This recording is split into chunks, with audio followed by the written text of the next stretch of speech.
കേവലം 4 വയസ്സ് പ്രായമുള്ള നമ്മുടെ ഉണ്ണിക്കുട്ടൻ്റെ അമ്മ ബാങ്കിൽ ജോലിക്കാരത്തിയാണ്. ഉണ്ണിക്കുട്ടന് 4 വയസ്സിൽ നട്ടപ്രാന്ത എന്ന പോലെ ഭയങ്കര വികൃതിയാണ്. അമ്മ വീട്ടിലൊരു ജോലിക്കാരത്തിയെ വെച്ചാണ് ഉണ്ണിക്കുട്ടനെ നോക്കാനായിട്ട്. അമ്മ എന്നും ഭയങ്കര ഡ്രസ്സൊക്കെ ആയിട്ട് ജോലി കഴിഞ്ഞ് വരുമ്പോൾ ജോലിക്കാരത്തി എന്നും പഠിക്കൽ വരും, പരാതികൾ പറയും. അത് സ്ഥിരമായിരുന്നു. പക്ഷെ ഒരു ദിവസം അമ്മ ജോലി കഴിഞ്ഞ് വീട്ടിലേക്ക് വരുന്ന സമയത്ത് വേലക്കാരത്തി പരാതിയുടെ കെട്ടഴിക്കുകയാണ്. അന്നത്തെ പരാതി ചില്ലറയൊന്നും അല്ല കേട്ടോ. പുതുതായി പെയിന്റ് ചെയ്ത ചുമര് മുഴുവൻ ഉണ്ണിക്കുട്ടൻ കുത്തി വരച്ച് വൃത്തികേടാക്കി കണ്ടു.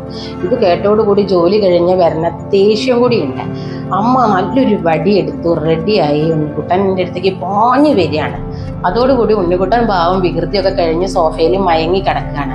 അമ്മ വടിക്കാൻ വേണ്ടി കൈ ഓങ്ങനോടുകൂടി ചുമരിലേക്ക് ഒന്ന് വെറുതെ നോക്കിപ്പോയി, ജസ്റ്റ് ഒന്ന് നോക്കിപ്പോയി. അപ്പോൾ ആ ചുമരിൽ മുഴുവൻ ഉണ്ണിക്കുട്ടൻ കുത്തിവരച്ചിരിക്കുന്നത് എന്താണെന്നറിയോ?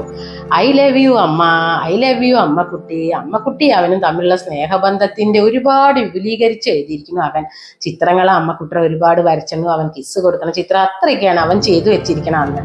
അത് കേട്ടു. അത് കണ്ടോടുകൂടി അമ്മയുടെ കണ്ണുനീര് ധാരധാരയോ ഒഴുകി, വടിയൊക്കെ എവിടെ വീണുപോയി. അതോടുകൂടി ഉറങ്ങിക്കിടക്കണ ഉണ്ണിക്കുട്ടനെ തുരുതുരാ ഉമ്മ വെക്കുകയാണ് അമ്മ. അപ്പോൾ സത്യത്തിൽ എന്താ സംഭവിക്കുന്നത്? ചില ഇടകളിലുള്ള വാക്കുകൾ അല്ലേ, ചില ആൾക്കാർ നമ്മളെ തെറ്റിദ്ധരിപ്പിക്കുകയാണ്. അത് കാരണം എത്ര ബന്ധങ്ങളാണ് ഒലിഞ്ഞു പോകുന്നത് അല്ലേ. നമ്മൾ ഈ കേൾക്കണോട് കൂടിയിട്ട് തന്നെ തീരുമാനങ്ങൾ എടുക്കരുത്. പിന്നെ പ്രേമബന്ധങ്ങളാണെങ്കിലും സ്നേഹബന്ധങ്ങളാണെങ്കിലും അമ്മമാരും മക്കളും തമ്മിലുള്ള ബന്ധങ്ങളാണെങ്കിലും ഇപ്പോൾ ഇന്ന് ഭൂമിയിൽ ഉലഞ്ഞു പോകുന്ന ബന്ധങ്ങളുടെയൊക്കെ അടിസ്ഥാനം തെറ്റിദ്ധാരണകളാണ്.